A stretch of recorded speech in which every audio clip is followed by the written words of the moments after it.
If you want to improve your writing directly inside Microsoft Word, Grammarly is one of the easiest tools to set up and use. In this video, I'm going to show you exactly how to implement Grammarly in Microsoft Word, step by step, so you can start catching grammar mistakes, improving clarity, and rewriting text with AI in just a few minutes. If this tutorial helps you out, make sure to hit like and subscribe for more simple software tutorials like this. Let's jump right in.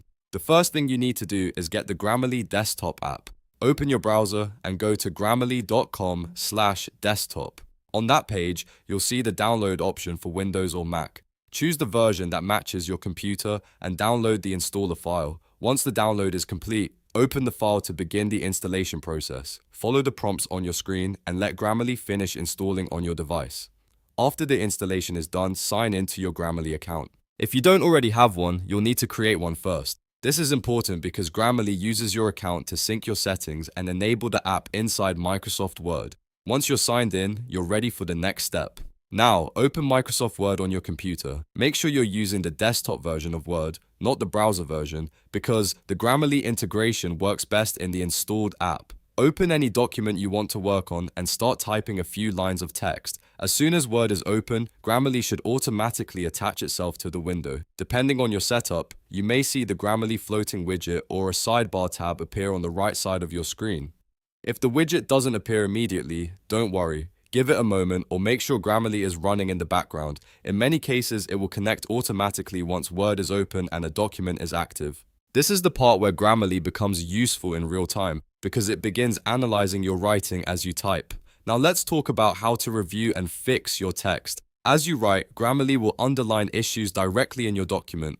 These underlines help you spot grammar errors, spelling mistakes, punctuation problems, and clarity issues without having to manually search for them. When you see an underline, click the Grammarly sidebar tab or the floating widget to open the suggestion list. Inside the list view, Grammarly will show you recommended corrections. Each suggestion usually explains what needs to change and why.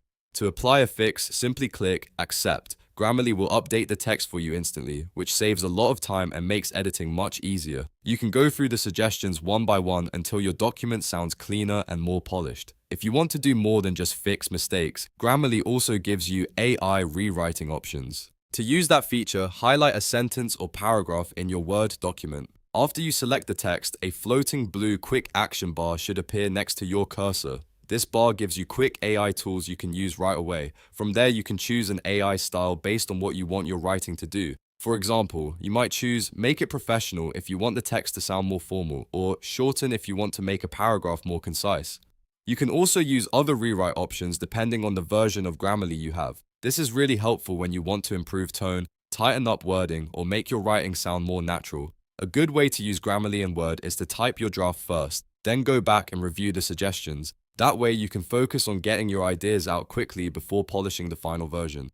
It's a simple workflow, but it can make a huge difference in the quality of your writing, and that's really all there is to it. You've now learned how to implement Grammarly in Microsoft Word, how to get the desktop app installed, how to connect it to Word, and how to use the real-time suggestions and AI rewrite tools. If this video helped you, please hit the like button, subscribe to the channel, and turn on notifications so you don't miss the next tutorial. Thanks for watching, and I'll see you in the next one.